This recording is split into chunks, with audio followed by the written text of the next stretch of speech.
O assunto hoje é sobre estratégia e não tem assunto mais importante do que esse, essa discussão sobre posicionamento das empresas, como elas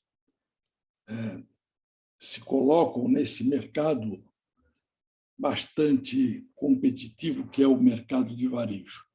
Eu convidei para participar dessa conversa, desse bate-papo, para ilustrar esses conceitos e trazer um pouco da vasta experiência que ele acumulou na coordenação dos cursos do Provar, dos MBAs, na área de varejo e mercado de consumo, que é o professor Ivan.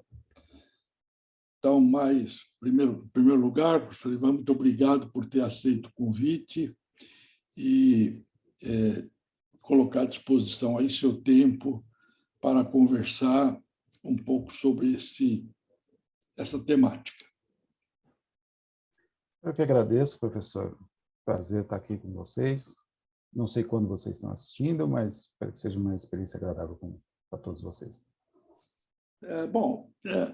Ivan, deixa eu dizer o seguinte. Em primeiro lugar, o que define... Nós temos ações estratégicas e ações táticas. O que é uma ação estratégica? O que é uma ação tática? Como é que diferencia uma coisa da outra? Boa pergunta. Essa fronteira está cada vez mais difícil, professor, porque antigamente a gente tinha um planejamento central que vinha de um escritório lindo, maravilhoso, que poucas pessoas tinham acesso, e a gente vê que hoje a gente fala de controles horizontalizados, uma série de coisas do dia a dia que têm implicações na estratégia, na definição da estratégia, na remodelagem da estratégia, então essa fronteira está cada vez mais pequena. Em termos práticos, as ações táticas aí são aquelas que têm um alcance muito mais próximo, né? Tanto em tempo quanto em resultado, enquanto aquelas decisões estratégicas são aquelas decisões de negócio que vão dar orientação de longo prazo. Tá? Muito bom. No caso, por exemplo, do varejo, né, que tem assim, horizontes bem mais curtos, eu quero dizer que o varejo bate o caixa todo dia, não é? Ele vê os resultados, o lead time é bem mais curto do que, por exemplo, na indústria. De que maneira essa pressão por resultados interfere na concepção da estratégia de uma organização de varejo? Professor, eu vou roubar um exemplo do professor José Antônio, que é diretor de planejamento da Chili Beans. Logo que ele assumiu lá a área, isso ele conta em sala de aula, ele perguntou quem que cuida aí do fluxo de caixa. É a dona Fátima. Não, senhor. Quem cuida do fluxo de caixa é o balconista lá da loja de Macaé.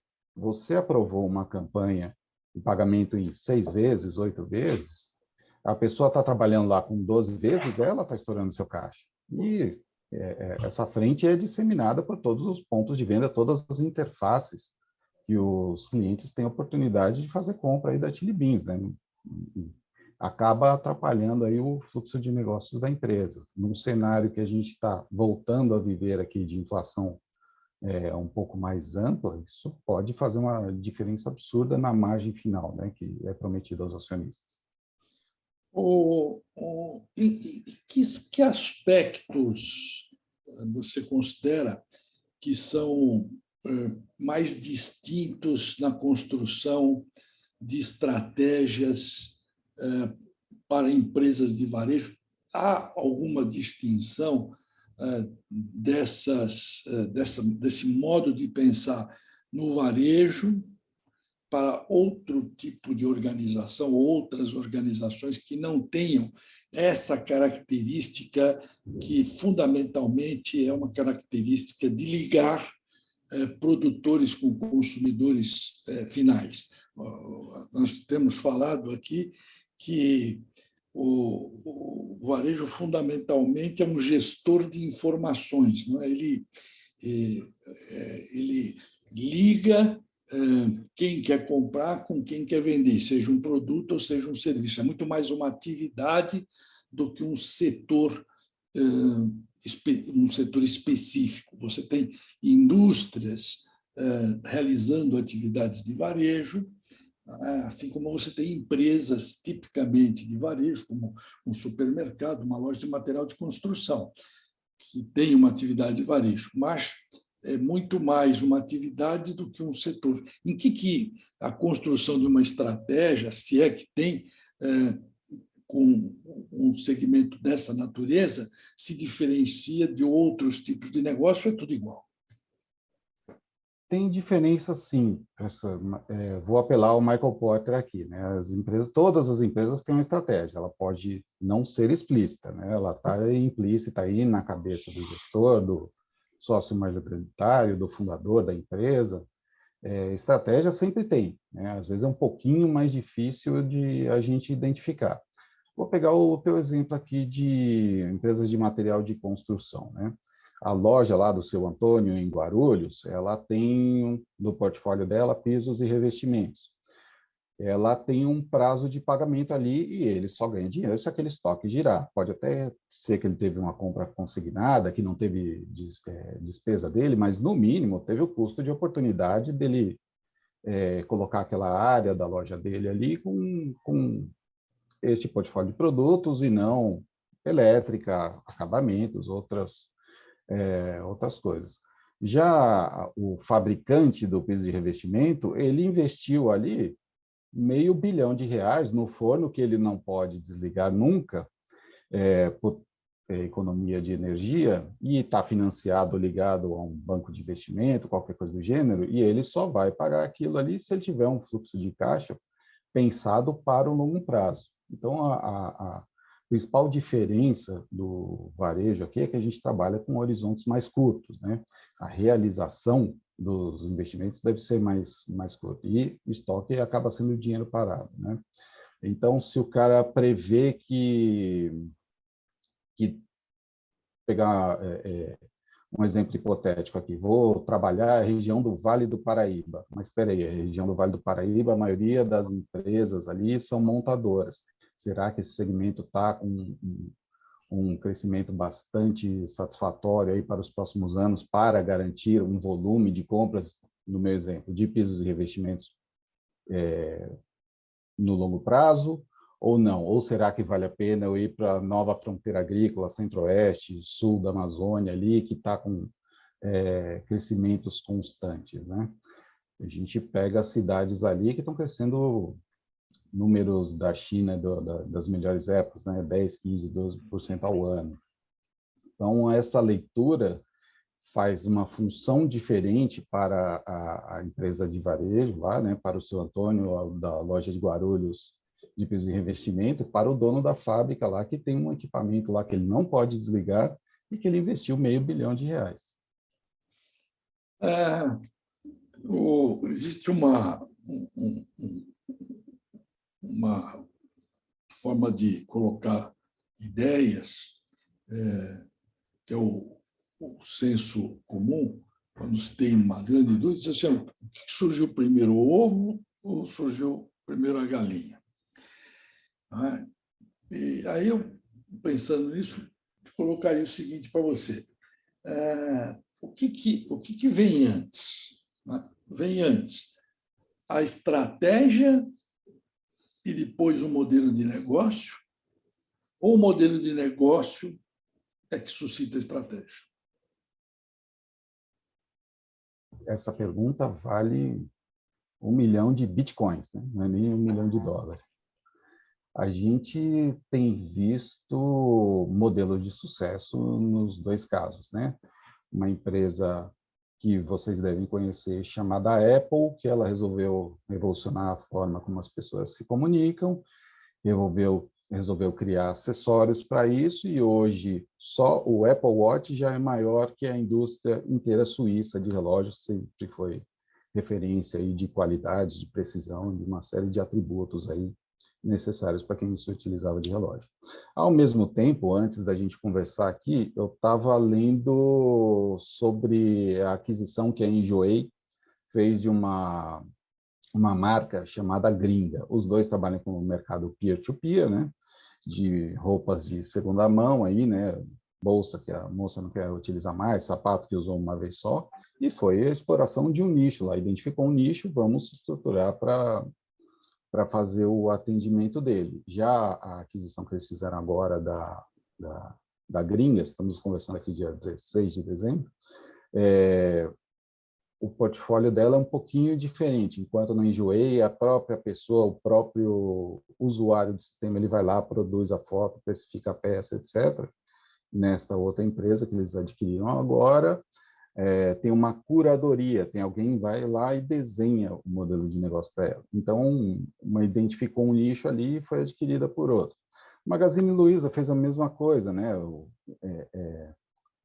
Viu alguns segmentos ali que ela tinha maior dificuldade de entrada e foi mais fácil ela crescer por aquisição do que por operação, né? Adquiriu o portal Jovem Nerd e outras iniciativas do gênero aí, agora está caminhando para entrar em outros mercados que não o varejo especificamente, né? Mercado de games, mercado de produção de conteúdo. Então, a gente vê os dois caminhos, professor, dando certo. Então, o problema que a gente tem, e ainda mais a gente que estuda acadêmico, é que algumas explicações são ex post, né? A gente espreme o fato depois que aconteceu para ver o que ele confessa para a gente. Né? Eu queria fazer aqui um exercício, eu fazer aqui, eu de vez em quando faço algumas analogias com o futebol, porque eu acho que o futebol é um esporte coletivo e você tem uma disputa, né? Você tem uma disputa. Então, é muito rico nessa possibilidade de estabelecer alguns paralelos com o mercado e a necessidade de trabalhar em conjunto como um time de futebol. Então, eu diria o seguinte, se faz algum sentido. Por exemplo, um técnico que chega num time de futebol que está montado, o modelo que está lá vai definir, num espaço, digamos, curto de tempo, a estratégia que ele tem que seguir, que ele não vai conseguir mudar o time de hoje para amanhã, e muitas vezes, né, dada aí a vontade de resultados, etc., capaz que ele não dure nem um tempo um pouco maior. Né? Mas, de qualquer forma, ele tem um time de futebol lá, ele não vai poder mandar todo mundo embora e construir aí um outro time de futebol. Né? A médio e longo prazo, né, se ele sobreviver às derrotas, ele pode pensar em uma estratégia que definirá um novo tipo de modelo de negócio, ou seja, um novo time com novos jogadores.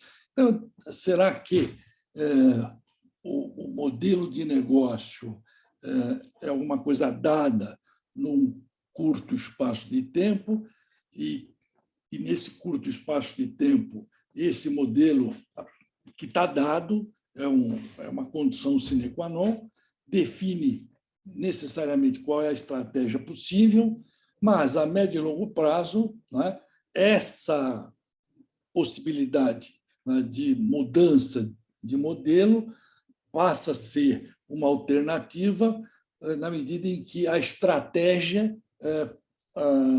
desenhada pode requerer um novo modelo de negócio ou um novo grupo de jogadores. Professor, a gente já conversou algumas vezes fora aqui, né? Sabe que eu trabalhei com futebol numa época muito feliz, trabalhei no Santos Futebol Clube de 2010 a 2015, quando era gerido por um grande grupo de empresários bastante relevantes, né? O Eduardo Vassimon, que era vice-presidente do Itaú BBA, o José Berenguer, que hoje é presidente da XP. Então, tinha uma série de notáveis lá, né, que auxiliavam o presidente à época, o Luiz Álvaro, na gestão do clube. E aí o primeiro impulso foi torneira seca, vamos fazer o que é possível com o que a gente tem em casa, né? Só que pela natureza, né, da atividade do Santos, o Santos tinha recursos, ele produzia jogadores de uma forma muito fácil. Foi aquela geração que trouxe Neymar, Ganso, etc. Né? Peguei a carona na sua analogia aí, mas vou chegar no ponto, né? Só que aquilo deu certo muito rápido, né? E ganhou a Copa do Brasil, ganhou ganhou Paulista, ano seguinte foi para a Libertadores e teve sucesso lá por 3 anos. Acontece o seguinte, aquela primeira instrução em 2010 de a gente ter teto de salário, etc., ela foi se perdendo ao longo do tempo devido à performance do clube. Então, em 2 anos e meio, o que era teto virou piso. Então, não se contratava jogadores ali que eram fundamentais para manter aquela performance de altíssimo nível ali, não se contratava pelos valores que tinha se definido 2, 3 anos atrás.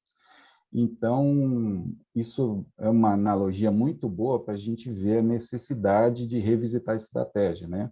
A estratégia do Nubank, obviamente, não é igual à estratégia do Itaú. Um tem uma série de ativos fixos ali que ele está pensando como é que vai fazer. O outro, o Nubank, ele falou assim, falou textualmente, né, antes da abertura de capital. Eu estou preocupado em crescer, eu não estou preocupado em entregar resultado. Isso significa que ia correr alguns riscos, que ia colocar alguns produtos com maturidade mais longa, coisa que talvez o acionista do Itaú, que somos todos nós, tem outros bancos aí, né, na composição acionária dele, etc., não são capazes de admitir, por exemplo, né, sem muita conversa antes, sem um aculturamento ali, tanto do investidor quanto os outros stakeholders, sindicato, donos de imóveis, né, bancos de imóveis, que às vezes fazem até parte do portfólio deles. Então, a gente tem que ter essa leitura de qual o momento da empresa, o que ela está pretendendo entregar, e se os recursos que ela tem ali são capazes de fazer essa entrega para ela. Eu sabia disso, dessa sua experiência no futebol, por isso que acabei também usando, e vou seguir um pouquinho mais com ela.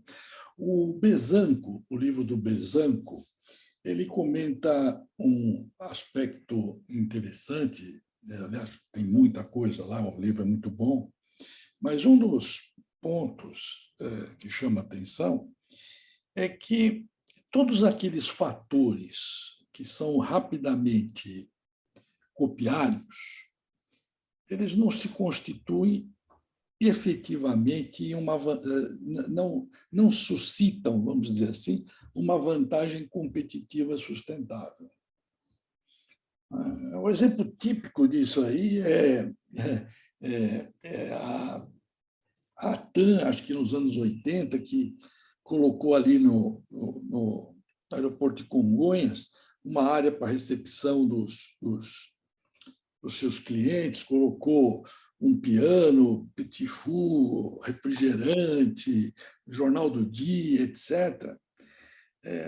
E não demorou, acho que talvez 8 meses ou um ano, para que a antiga Rio Sul, que era uma companhia da Varig, obtivesse o mesmo espaço ali no aeroporto de Congonhas, e aí, com o tempo mandaram embora o pianista, já não serviam mais petit four, Coca-Cola substituíram por suco, tal, e daí acabou.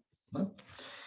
Então, aquilo que era muito facilmente visto ali, né, era copiado, rapidamente copiado. O varejo, falando no varejo de produtos, aquilo que a gente vê, né, você põe ali talvez uma pessoa para recepcionar, no dia seguinte o competidor acha que se isso de fato estiver trazendo resultado, o competidor imediatamente faz isso e essa vantagem é simplesmente anulada. Então, O que o Besanco diz é que aquilo que é uma vantagem competitiva sustentável é aquilo que não se vê, né? Ou se vê, mas com muito mais dificuldades. Aí eu volto para o futebol e a gente vê o seguinte, não é que algumas vezes, né, os times acabam jogando mais ou menos, né, de um modo mais ou menos semelhante, né, com algumas posições trocadas, etc., mas de uma forma mais ou menos semelhante. E muitas vezes se diz o seguinte: olha, esse time aí está tendo um resultado muito bom, porque o técnico é muito bom de vestiário. Vestiário é o que você não vê, né? Aquilo que está atrás. Então, o que é que não se vê no varejo e que confere vantagem competitiva diferenciada? Isso é razoável? Já que você gosta de vestiário, professor, teve um técnico aí famoso que ele mostrou um esquema tático para um jogador lá, o jogador, e se eu fizer isso aqui? O técnico deu a prancheta para ele, falou, faz o seguinte, faz o que você quiser, sai da minha frente. Então, o ambiente de futebol às vezes admite esse tipo de relacionamento aí, né? Mas fechado parênteses aí, professor, sem dúvida nenhuma, né? Essa questão da paridade competitiva, para quem está embaixo, para quem quer replicar um modelo, é ótimo. Você faz em engenharia reversa ali, né? Você vai ver o que seus competidores fazem lá e fisicamente você copia. Agora, tem coisas que demoram muito, e aí entra o sustentável da vantagem competitiva, que demora muito para você replicar aquilo, né? As tais das love brands, né? Por que que não tem, por que que não são todas as empresas que atingem o nosso coração da mesma forma? Porque elas não respondem do mesmo jeito, porque elas não mostram preocupação com a gente da mesma forma, tá? Se vocês tiverem a oportunidade de assistir o TED Talk do fundador da Airbnb, ele fala, olha, vamos fazer o seguinte, resumindo aqui a conversa dele, né? Pega o seu celular, desbloqueia, entra no seu aplicativo bancário, dá para a pessoa do seu lado, né? Plateia de TED Talk, ninguém se conhecia, né? Gera aquele desconforto. A gente muito cedo descobriu que o nosso negócio não era hospedagem, nosso negócio era confiança. Era saber que o cara estava abrindo a porta da sala dele. Tudo de valor que ele tem está ali. Não é questão da pessoa simplesmente ser assaltada e sofrer um sinistro ali que é coberto por um risco, roubar uma televisão.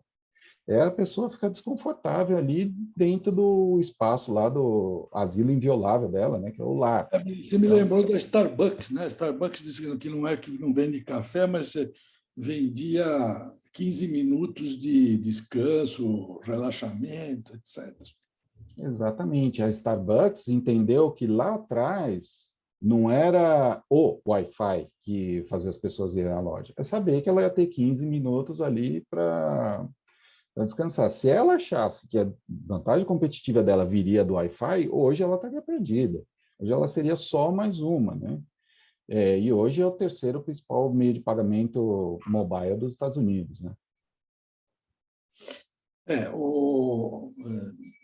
bem interessante.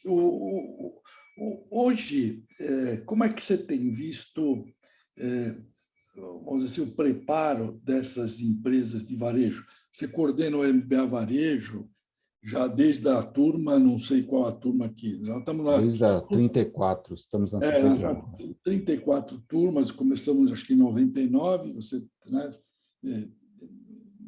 está aí à frente do MBA Varejo. Tem contato com muitos executivos dessas empresas de varejo. Então, o que evoluiu em termos de, de, de pensamento estratégico nessas organizações?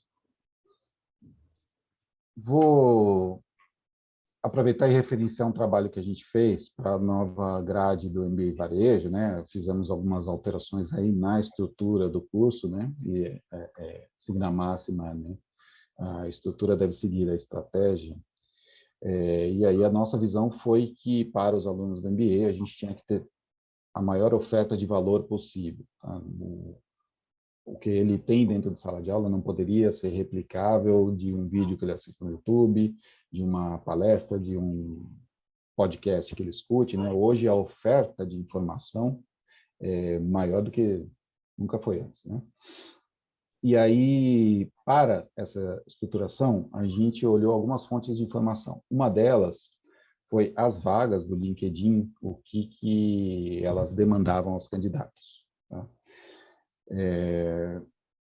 O principal grupo de competências que a gente viu ser demandado é saber analisar dados e, segundo, saber criar métricas. O que a gente interpreta daqui? Tem um mar de informação absurdo, a pessoa precisa saber o que é crítico para o negócio dela, o que entrega, o valor que a organização está se propondo, que aquele conjunto de atores ali definiu como prioritário, e saber o que é descartável, o que ele vai utilizar uma vez ou outra, eventualmente, né?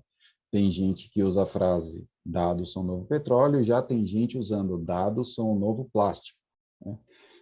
Tem coisa que vai ser descartável aí e cabe ao gestor, o elemento humano, saber o que vai ser utilizado ou não. A segunda é definir de uma forma bastante simples o que vai ser relevante para aquele negócio como um todo. Lá no iFood, eles definiram que era uma única métrica, pedido. A lógica é bastante simples, a gente tem uma base fixa de consumidores ali, né, potencialmente 200 milhões de brasileiros, chutar um grande número aqui, 60, 70 milhões de lares aí, né, mais hospedagens, etc., escritórios, assim vai. Então, eu não vou crescer a base, e a quantidade de refeições que as pessoas fazem ali também é razoavelmente fixa, né? O que vai ser a grande métrica de sucesso? Pedidos. Se a pessoa está fazendo mais pedidos, significa que ela está tendo recorrência de compra. Se ela está tendo recorrência, significa que ela teve um nível de satisfação bastante bom. A partir dali, eu consigo ver as preferências dela, meios de pagamento dela, horários que ela pede, e assim vai. Então, com uma única métrica que a empresa definiu, ela consegue explorar um potencial de dados bastante grande. O segundo grupo de competências são basicamente aquelas ligadas ao fator humano. Tá? Capacidade de liderança, né? Eu defini que a métrica, no meu caso aqui, era a quantidade de pedidos. Agora eu preciso convencer uma grande equipe aqui que a gente tem que correr atrás desse número. Eu preciso ter argumentos satisfatórios aqui para falar que ele não tem que se preocupar com A, B e C. A métrica dele está dada aqui, é isso que ele tem que correr atrás. Se ele tiver na dúvida, e aí vai para uma outra questão aí, que é a autonomia, né, dos colaboradores, se ele tiver na dúvida entre dois fatores, ele já tem o direcionador, né, o que vai gerar maior quantidade de pedidos mais baratos que entreguem a maior rentabilidade. E aí o terceiro grupo de competências que a gente viu na análise das vagas que estavam lá no LinkedIn, a gente fez essa análise de 2019 até 2021. Fizemos literalmente uma análise de conteúdo, né? Esprememos os dados ali até eles confessarem. O terceiro grupo de competências se refere a conhecer os frameworks tradicionais que a gente vê nas escolas de negócio, né? Nenhum level C vai pedir para um trainee ou um estagiário falar, desenha aí as 5 forças de porta. Mas vai falar, para onde que o negócio está caminhando? A gente deve se integrar mais para frente, para o cliente, a gente deve se integrar mais para trás, para garantir o fornecimento daquilo que a gente faz. Então, essa velocidade de raciocínio, ela é promovida, ela é ofertada por esses frameworks tradicionais consolidados das mais diversas indústrias aí. Então, eu me alonguei um pouquinho na resposta, professor, mas a gente vê que as empresas têm clareza aí do que elas demandam, né? A construção do conhecimento que elas precisam está mais ou menos claro. Aí vem o dia a dia, né? E o dia a dia sempre nos traz surpresas. Ivan, já chegamos aqui aos 30 minutos, eu queria agradecer aí a sua disponibilidade, não é? E deixar aí para que você, caso queira fazer algum comentário, possa fazê-lo nesse tempinho final.